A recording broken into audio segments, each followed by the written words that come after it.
Good morning, everyone, if you're here in the United States, and good afternoon if you're joining us from continental Europe. My name is Jitendra Khosla, and welcome to today's webinar on opportunities for success in the United States.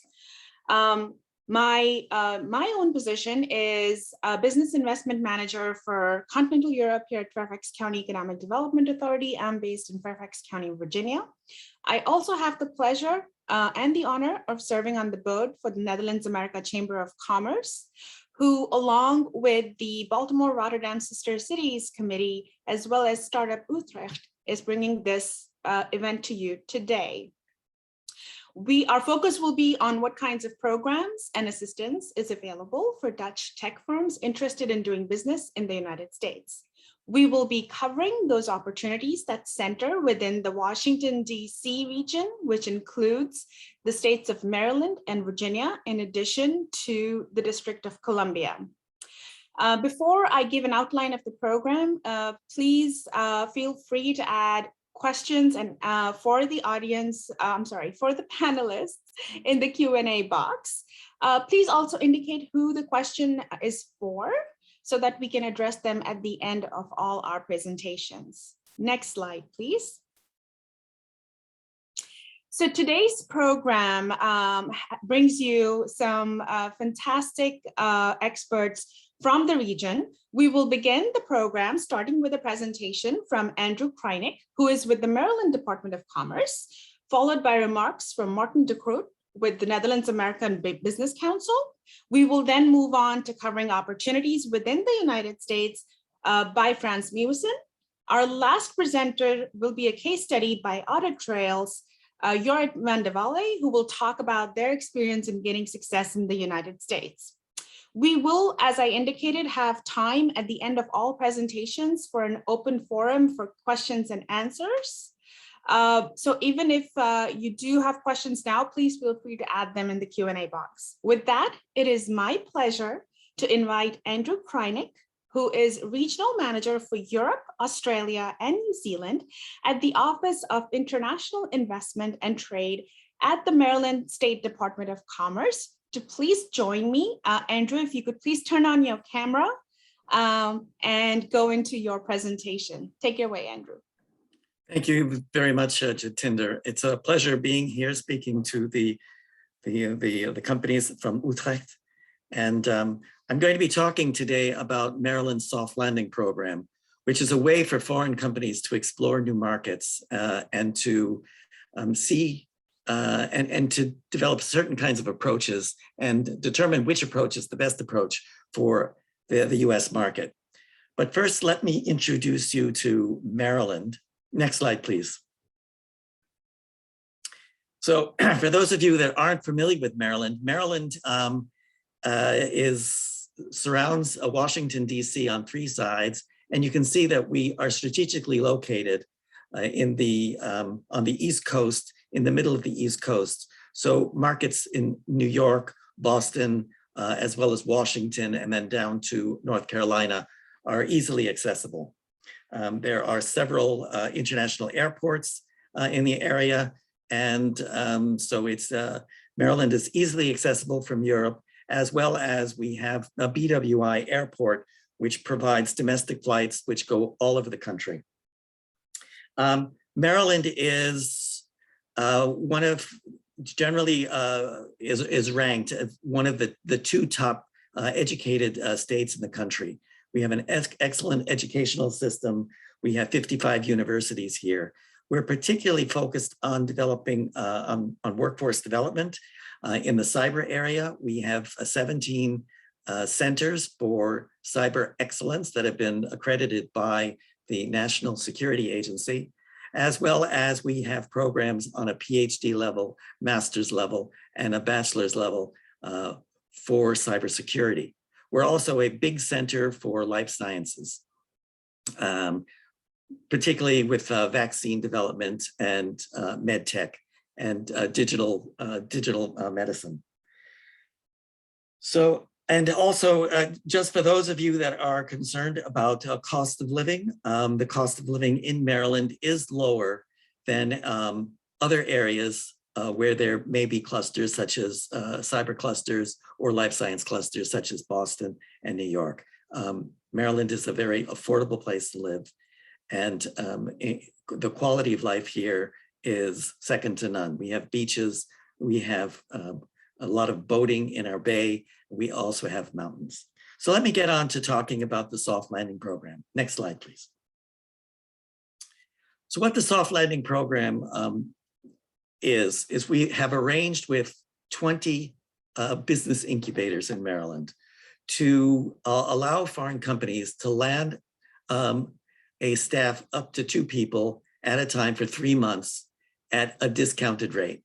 So they have access to all of the facility amenities, such as the internet, conference rooms, and this is at a discounted rate because what we want is we want to give the companies a chance for little investment to see what kind of market entry strategy they need to come up with, and if the US is a market that they would be interested in. The idea is that if you find Maryland a great place to do business, you're going to want to locate here. Next slide, please. So the soft landing program provides networking and mentoring services by the facilities, by these 20 different facilities that may include, and it's up to the actual incubator. So what we suggest is that you talk with the various incubators to find out which would be the most appropriate for you. They have educational programs on various business topics. They have access to mentors, advisors, entrepreneurs and residents, as well as they can help develop strategic partnerships, or they have other programs that they would give you access to. Some even have funding for participants, and there are lots of networking events. The whole idea for these incubators and for the soft landing program is to assist companies with networking. Next slide, please. So as Maryland Department of Commerce's role in the soft landing program, we provide at least 5 targeted matchmaking meetings with companies and or organizations in Maryland. So if you let us know what kind of companies or organizations you need to target, we'll assist you in arranging and organizing those meetings. We will also assist with business registration and navigating various regulations. In some of the incubators, they have mentors that can assist you with navigating those regulations. But if you're not getting the kind of assistance that you need specific to your company, then we will also assist you.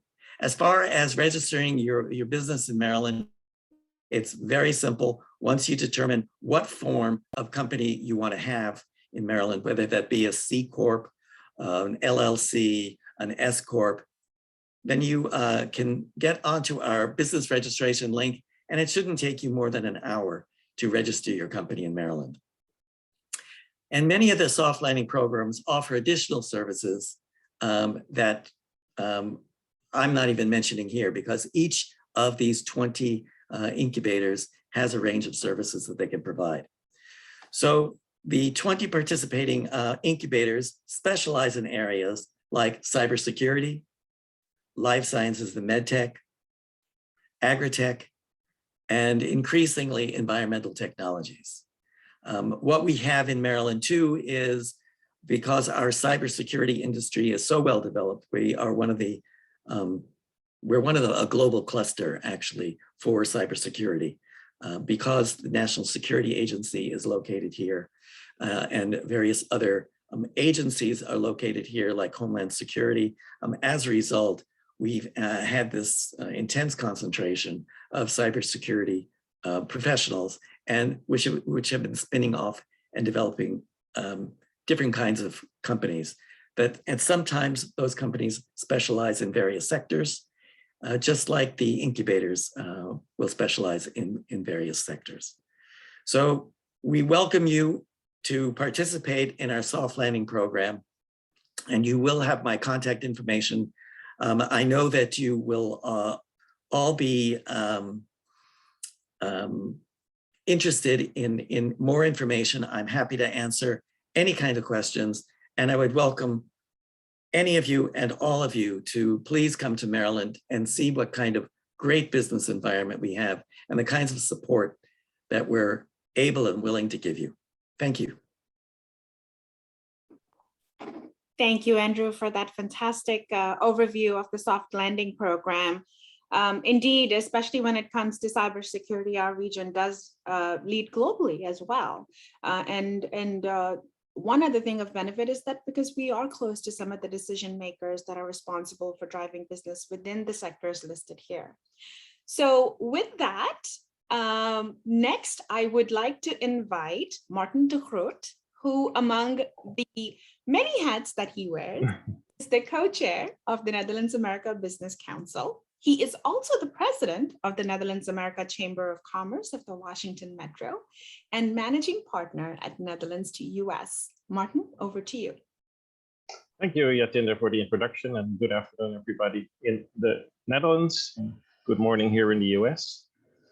As you can see by my name, I'm originally from the Netherlands, but have been here in the US for, 22 years now, since 1999. And currently I had the chamber here in Washington, the Netherlands America Chamber, which is a networking non-profit organization where many companies and Dutch people in the area are a member. And I'm also the co-chair of the Business Council, which is kind of an umbrella for all the chambers in the US. Do you have the next slide, Niels? So first, let me explain a little bit more about the Netherlands America Business Council and what we do. In the next slide, you will see where we are in the US, but it is a network of Dutch American entrepreneurs and businesses and professional community in the US with local chapters everywhere that have their own independent board and organize their own events, things in their city. And like, for example, here in Washington, we have an event, well, pre-COVID, about every other month, where we work together with the embassy or a business or the Baltimore-Rotterdam sister committee to organize something and have everybody come out and maybe hear a presentation about the current economic situation or the visa, how it works with visas in the US, etc. So you have to think along the lines of that kind of topics. Hundreds of companies have started or expanded their business in the US. And usually entrepreneurs from the Netherlands like to talk to other entrepreneurs or people who have been in the US for a longer time and made that step before. And the NABC is the perfect vehicle for that, where you can talk to your peers and learn from their experiences. Next one, Niels. Thank you. So at the moment, we have chambers in Boston, Chicago, Atlanta, in Ohio, in New York, Washington, Houston, in California, San Francisco, and LA, and in Arizona. And we're about to add one in Miami as well. So these are all clusters of independent chambers where people in those areas are organized together. And for example, if you want to come to the Virginia, Maryland area, you want to talk to other Dutch entrepreneurs who've made the step before, we can introduce you to them and let you talk to them. You can take it from there. For example, the next slide, please.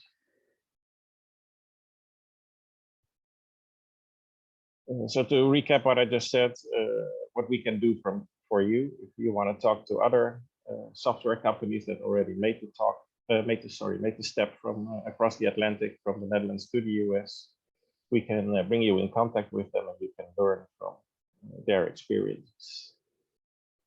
Some of our members are also service providers like lawyers or realtors or bankers, etc. So we can also introduce you to them and give references. We can link you to local governments, states, and economic development organizations like Andrew is a member of, who can help you with your soft landing in the US. And you can use that network we have throughout the US. So you can always ask me a question. My email is on the next slide. If you're looking for a specific contact or somebody with experience in a certain area, please feel free to contact me, and we will try to get you in touch with them so you can take it from there. That's about it. Back to you, Yatinda. Thank you so much, Martin. Really appreciate that. Next, I would like to invite Frans Meuwissen.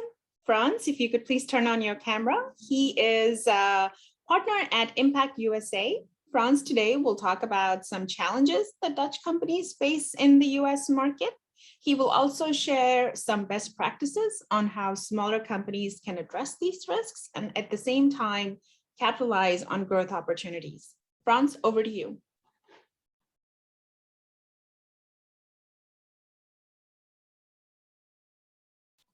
Frans, could you please unmute yourself? I'll do even that. Good morning, everybody. Thank you very much for your time. As a brief introduction to myself, I have been in the US for a little bit over 30 years. I am part of the NACCWM here in Washington, DC as well. I support the Baltimore-Rotterdam Sister City Committee. Part of the functionality that we have within these organizations is also to support organizations like Crossroads Utrecht with reaching out to the Dutch network in the US. And we foster those types of relationships as part of the value that we can bring to the table. Coming to America is opportunistically extremely attractive. It's a huge market. There's of course a lot of customers to reach out to, but the size of the country also makes that a little bit challenging. Where to find your customers? You can have some customers here and there, and so how are you going to reach out to them? How are you going to manage them?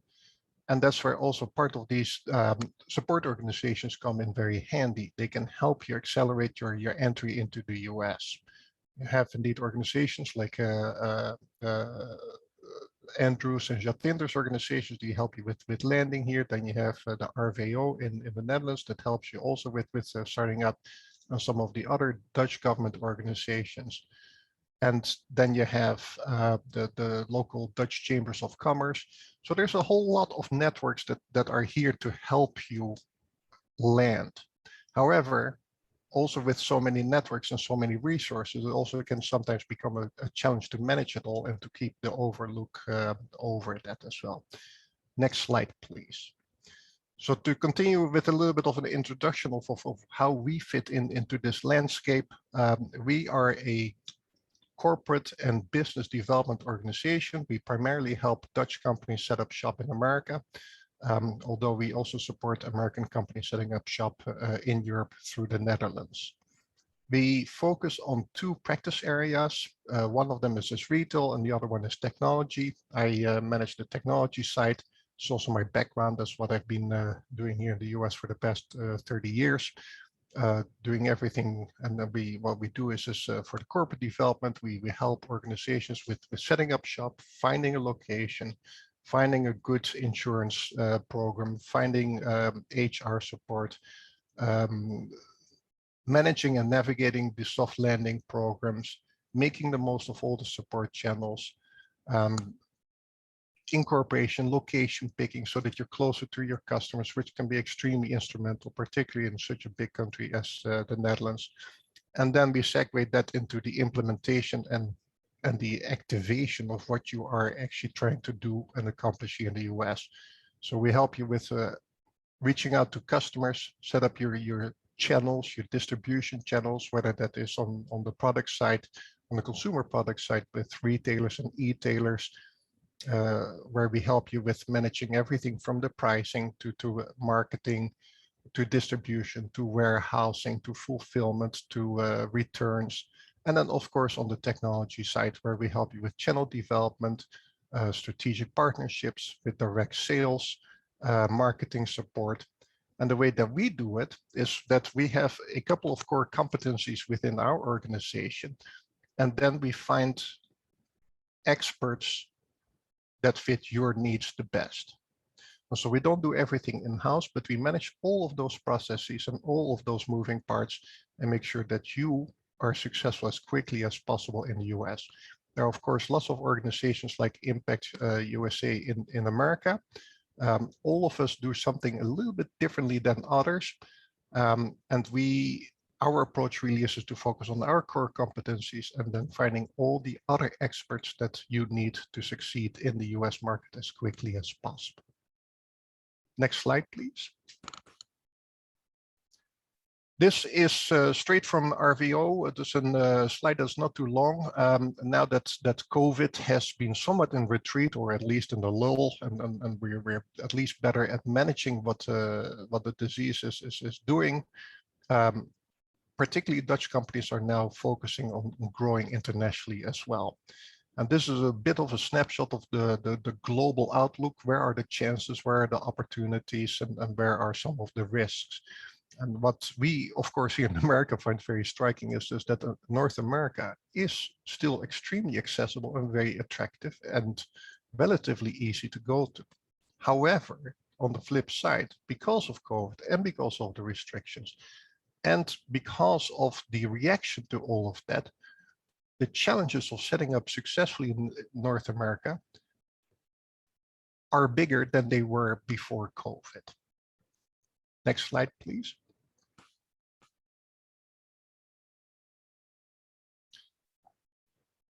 We're all very well aware of all the logistical challenges that we are encountering, everything from shipping to distribution.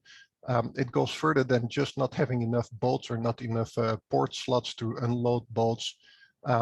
It is also just a real surge in demand for products, and that is global. It also comes together with a increase of digitization of processes. People are not necessarily returning to the offices, so how do you make them work all together? It creates a demand on technology. It also creates a great opportunity. But it also means that the whole market space itself is still very much in flux. And that is for both the technology companies, the technology solution providers, for whom this is, of course, a great opportunity, but then also for the retailers, companies, the retailers themselves that are seeing the brick and mortar retailers that seeing a further move to digital shopping, which creates a challenge on how to market your products to the customers, how to compete, how to fulfill orders, how to fulfill returns of products, how to set prices, how to support the suppliers themselves, and how to make sure that suppliers that are selling to them actually can also deliver on the goods. So there's a whole lot of moving parts on both the retail industry, but also on the technology, whereas the challenge of not only getting the customer and getting your foot in the door is bigger than it was ever before. The opportunity is also bigger, and therefore also the risk and the reward profile is bigger. And that is also something where we fit in very well. It is hard to manage this all from the Netherlands. You have lots of companies that therefore move across the US or into the US and set up their offices here. But then you again are encountering the challenges of where do you want to set up your shop? How do you want to attract your customers, and how do you want to manage that?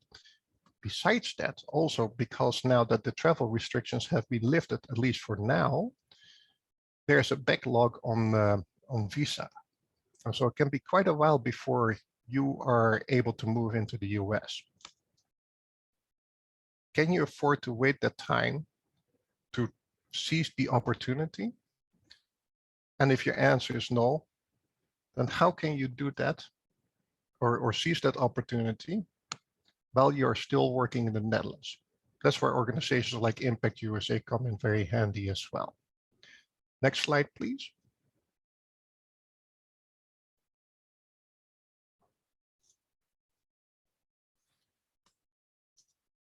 The challenges, of course, go further. And this is also where all of these support organizations come in very handy, because it is not just organizations like mine that help companies set up shop, but it is indeed the soft landing organizations. It is the chambers of commerce. It is the RVO. All of those organizations try to make all these chances or these challenges more bearable and easier to navigate for you. So of course, my first takeaway is just make sure that you capitalize on all of these opportunities.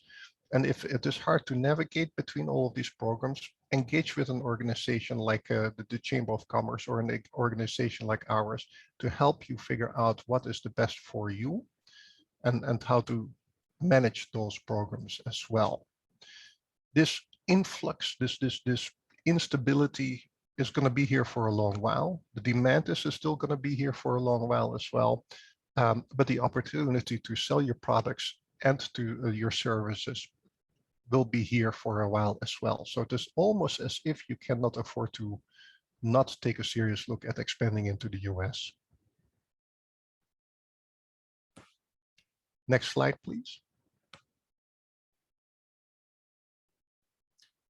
This is the end of my presentation. I thank you very much for your time and interest. And by all means, if you have any questions, please feel free to reach out to me directly as well. Thank you.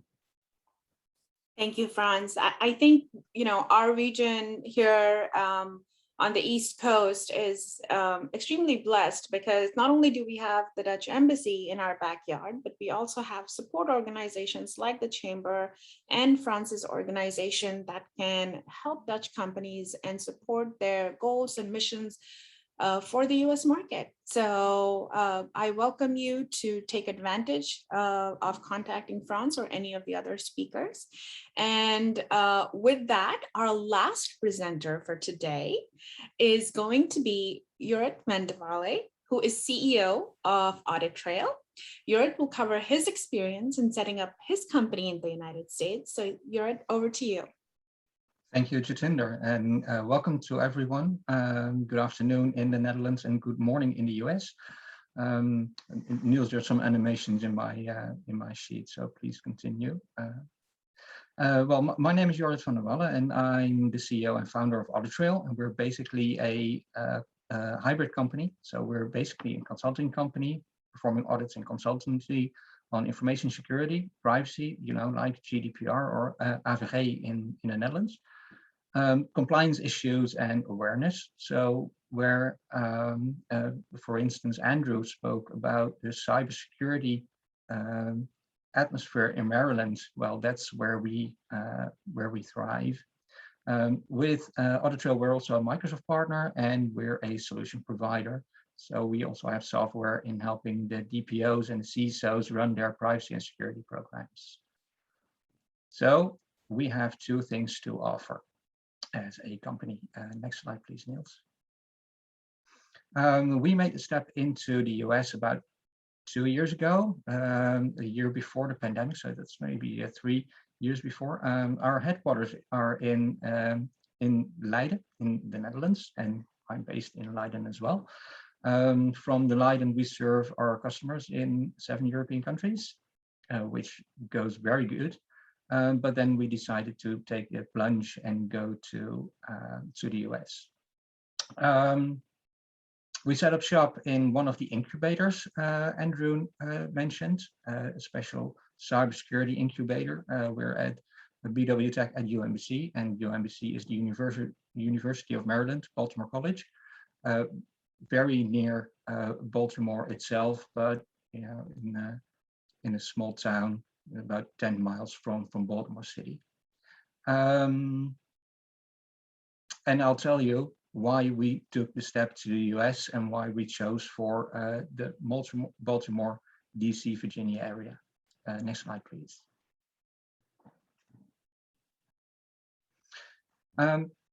Like Frans and Martin and Andrew already mentioned, the US is a very large market. But don't be fooled. From my experience, and well, I'm very curious why you want to take the step into the US.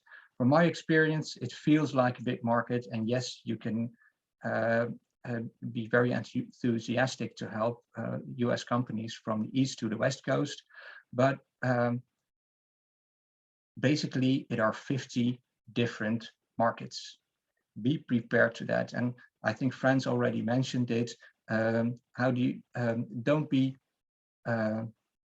think that you can help the complete market in one time, because well, it's all about scale then you'll have to scale up very quickly to make that possible. Well, the famous Dutch saying is, how do you eat an elephant? In small bites. And that, I think, is a very good strategy to go into the US. Why is the US market interesting for not only us, but also for other Dutch companies?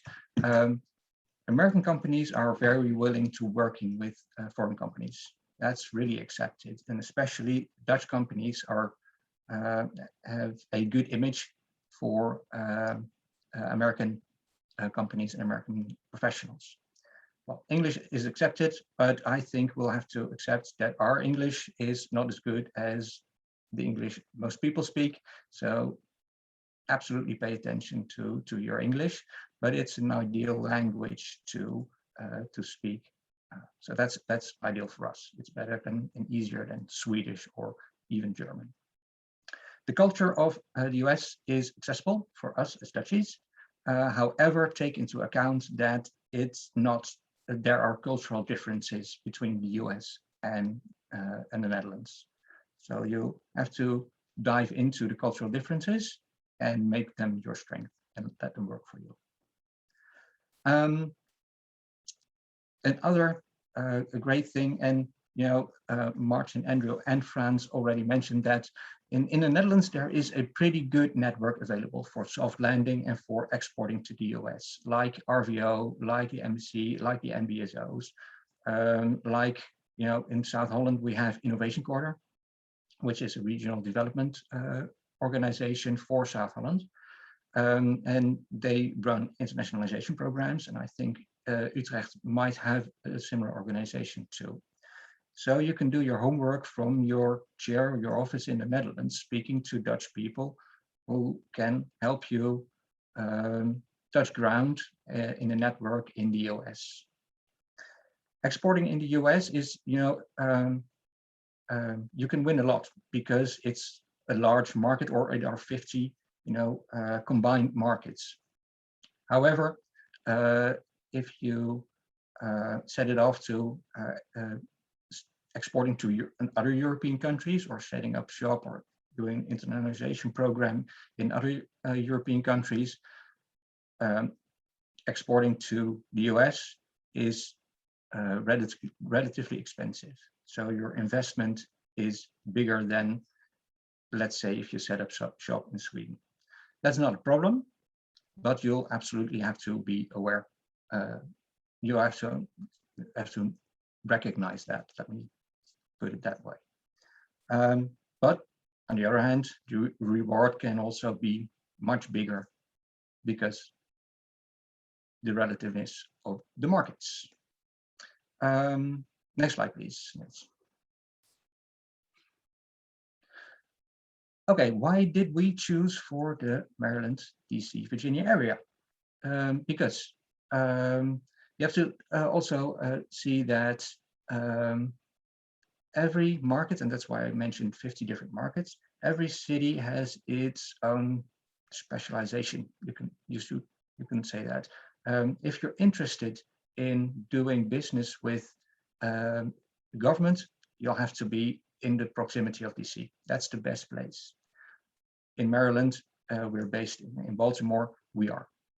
If you want to do work for national security, depend heavily on cybersecurity staffing, you'll have to be in Maryland. If you want to do a lot of work in Virginia, there's a lot of tech, so you can do a lot. If you work for financial organizations, you're in the proximity of New York as well, as Andrew already said, and your Boston is doable as well. So you're in proximity of a lot of hubs. So you're basically in the middle, which saves you a lot of traveling time. What I found is that meeting up with people is absolutely essential. So that's where a great deal of the costs I mentioned in my previous sheet come from, traveling and staying in the US. That's absolutely essential. And you'll have to, I think, go to hiring US staff as soon as you can. as you economically and possibly can, because that's the best setup to do. Another reason for us to choose for the Maryland, Virginia area is that the time difference only is 6 hours. So it's absolutely doable. Like, you know, I'm here in the Netherlands at 4 o'clock in the afternoon. In Maryland, Virginia, it is 6 hours earlier, so about 10 o'clock. On the other hand, when I'm in Maryland, I have a call at 10 o'clock with my colleagues here in the Netherlands at 4 o'clock. So that's ideal for us. Also, your travel time is limited.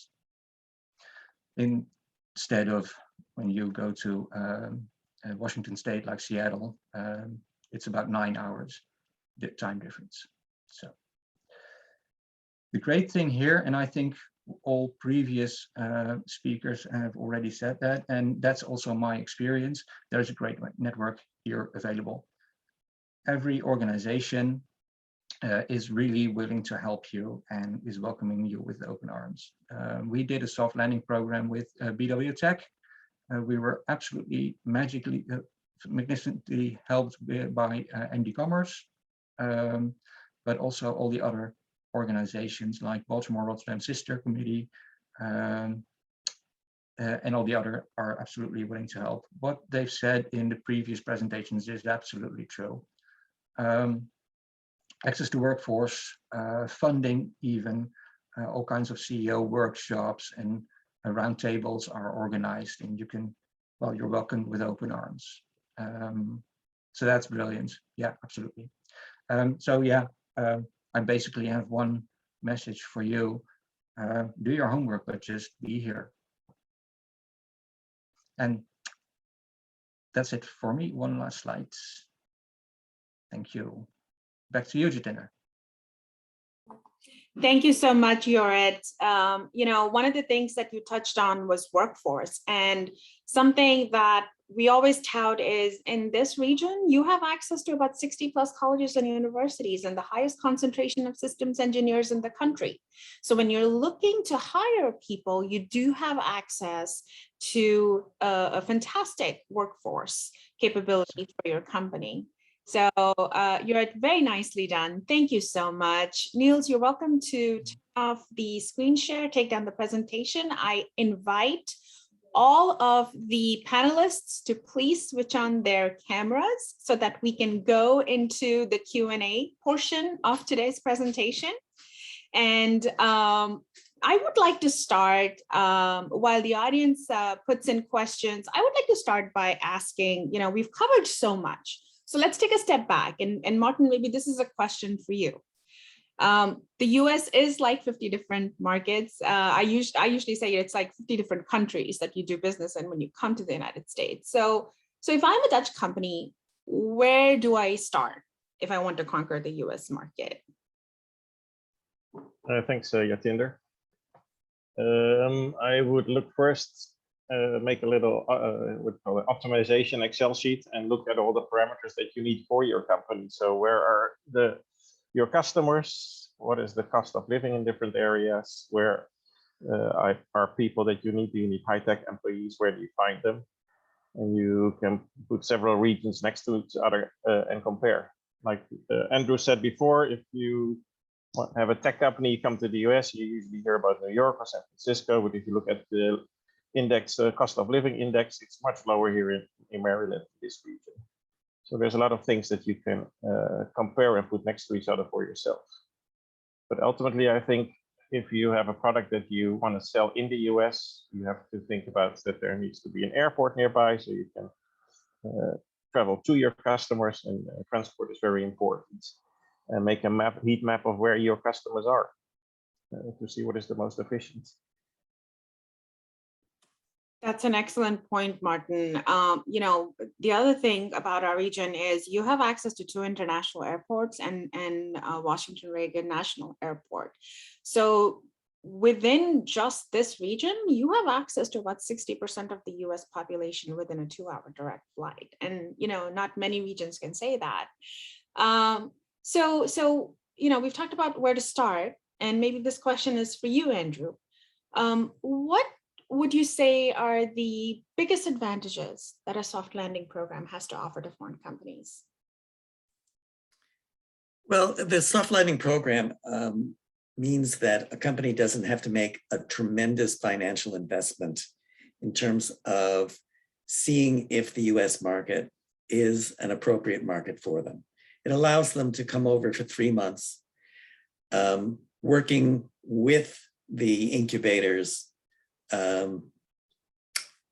taking advantage of their mentoring, taking advantage of the networking services, and paying a discounted rate for, and it will depend on the incubator. Some will provide a hot desk, some will provide a co-working space, and some will provide a dedicated office. It all depends on the incubator. But for those 3 months, it allows a company to see, number one, if the US is an appropriate market for them without much investment on their part. And number two, where ultimately they feel as though they get the support to be successful in the US market. Where are they going? Where would they find there would be the best networking support, mentoring support? You mentioned the transportation, the location, and workforce. You know, I've been working with foreign direct investment for a while, and I have noticed that there's been a big switch. People had always been talking about, one of the first approaches they come to us is, what kind of tax incentives do you have? Well, the tax incentives have become less important now, and the focus is now on workforce. And I have to say that anyone going into cyber or life sciences, they're going to find the workforce here in Maryland. We've been putting a lot of resources in the workforce development.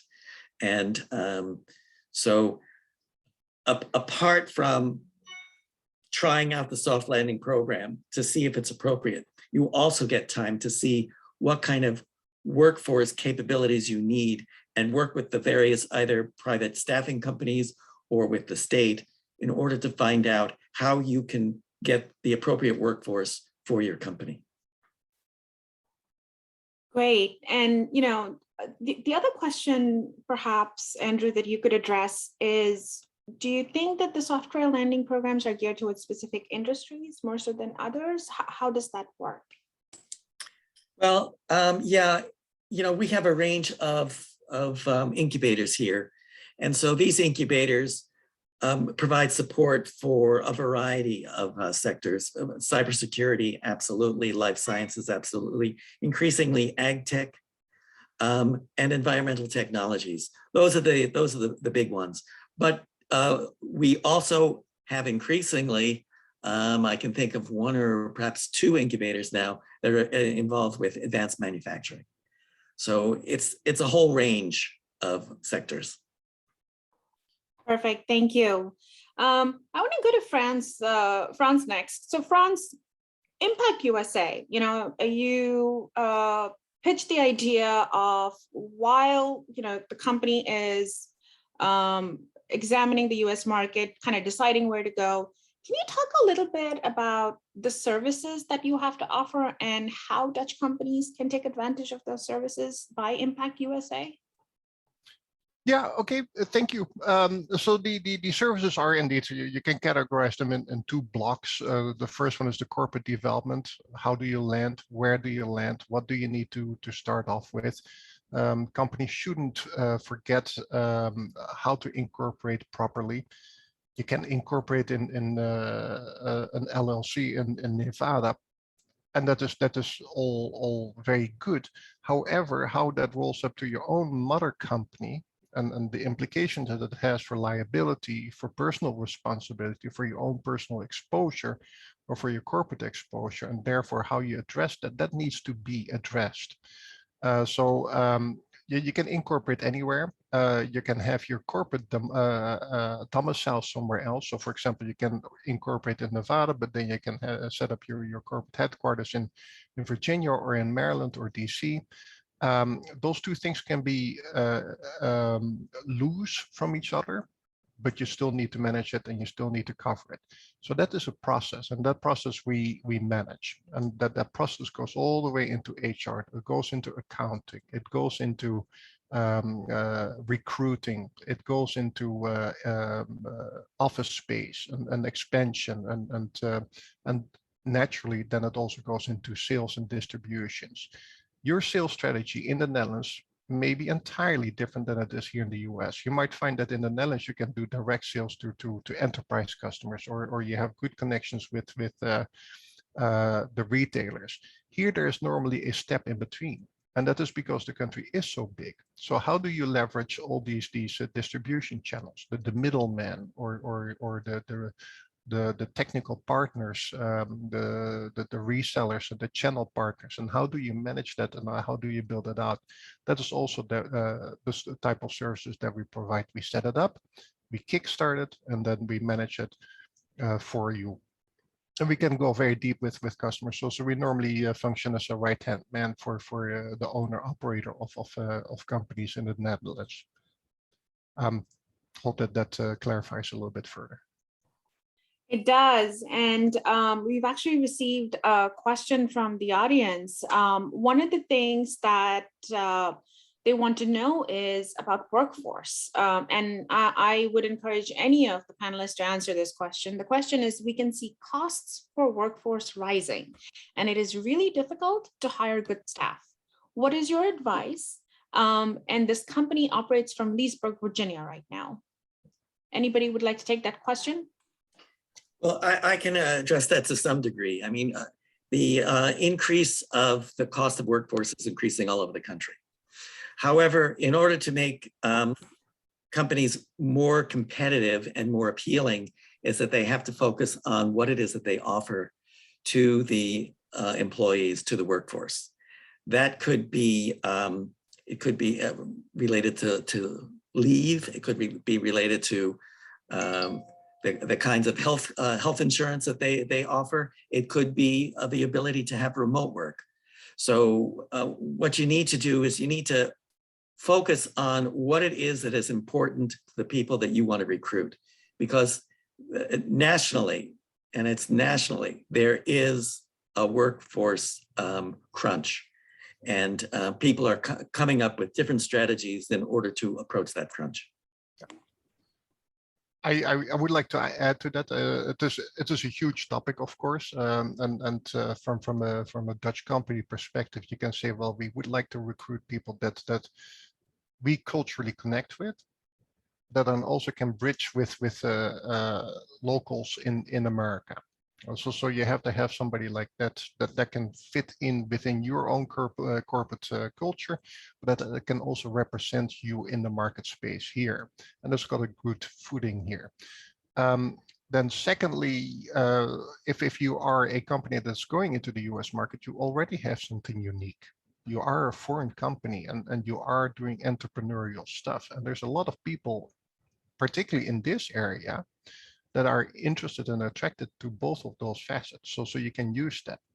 And you can also therefore use it as a way to attract really good talented people. They might be expensive, but the expenses that you're gonna spend on people like that should pay themselves out. So for example, you can hire somebody who can help you further develop your channels, who can help you with figuring out what the strategy is for sales or for marketing or whatnot. So be flexible in not only where your employees are, but also in the job description. Particularly your first people here in the US should be people that you can trust and that you can work with closely, that can do a lot for you independently, but that are also very good communicators to you. Personally, I think those are very attractive job descriptions, and I think that you can find a lot of people, particularly in this area, that might be very interested in that. They're not going to be straight out of school necessarily, so the expectations are that you will have to, of course, reimburse them appropriately, but that's across the market, as Andrew said. Right. If I could just add to that, you know, as we've described, the US is very different. It's like 50 different countries. And what you need to decide is where you're going to be able to best. We are different all across the country. Where is there a workforce that is, well, you can hear me anyway. I can't see me anymore. Where would a workforce want to move? There are a lot of, in each state, there are different, there's a different openness in each state. I have to say that Maryland and Virginia, they're quite open societies. So they're quite welcoming to people coming into the state. And that is something that you need to consider when you're developing your workforce. Where can you recruit? What is the lifestyle like? What is the quality of life like? Because that's going to be an important consideration if you want to recruit a good workforce. Andrew, that's such an excellent point. And something that kind of flies under the radar is the quality of life aspect. Moving here to Northern Virginia about 18 years ago, I didn't realize how lucky we were in this region. You have DC on one side, and you have access to the Smithsonian and all the cultural aspects that the region has to offer. You drive in the other direction to the west, and you're in the mountains, and in between is your business hub. So cannot underscore that. Switching gears a little bit, Jorrit, I want to go to you. And, how did you select your location? When you came to the United States, you're like, okay, I want to go to the United States. I want to go to Maryland. How did you reach that decision? It was pretty easy, to be honest. First, we looked at the map. Then we did the investigation that Frans already said, and I think Martin addressed to as well. Where do we want to be? In the Netherlands, we do a lot of business with government, but in adapting to markets, we quickly saw that we might not do as much business with the US government because, like GDPR, what we do in cybersecurity, we've got a lot of competitors in the US who can do as good as a job as we can. But there are a lot of contractors and lawyers in the DC area, which can help, can use our help. So we thought with the proximity of the other cities like New York, Boston, DC, Maryland area, we thought that would be great because like California with tech, combined with cost of living, combined with, a lot of other factors, we thought, no, that's not going to be our destination.